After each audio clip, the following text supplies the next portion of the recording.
নমস্কার, আমি জ্যোতিষ জগতের জ্ঞানী ভিক্ষুক জয় শাস্ত্রী আপনাদের কাছে আজকে এমন কিছু টোটকা দেব যে টোটকা আমাদের 12টা রাশির যে সমস্ত জাতক জাতিকা যারা আছেন তারা যদি এই ইংরাজি বর্ষের 2025 সাল এবং বাংলা বর্ষের 1432 সাল আপনাদের ভালো যাবে যদি আপনারা আপনাদের কিছু ত্যাগ করতে পারেন। যেমন হচ্ছে মেষ রাশির জাতক জাতিকা যারা আছেন তারা যদি আপনাদের রাগকে কমাতে পারেন তাহলে আপনাদের পক্ষে শুভ হবে। বৃষ রাশির জাতক জাতিকারা আলস্য ভাব ত্যাগ করতে পারলে আপনাদের পক্ষে শুভ হবে এই বছরটি।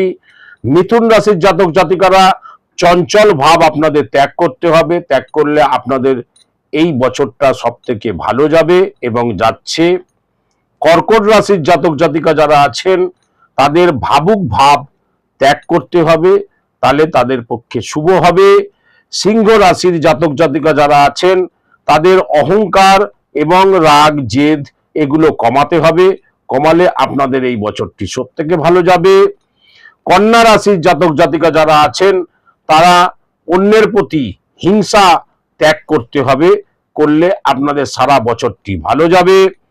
তুলা রাশির জাতক জাতিকা যারা আছেন তাদের শান্ত ভাব বজায় রেখে চলতে হবে, তাহলে তাদের পক্ষে এই বছরটি ভালো যাবে। এরপরে বলবো বৃশ্চিক রাশি।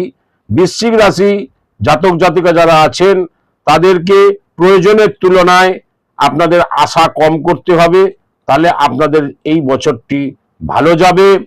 এরপরে বলবো ধনু রাশি।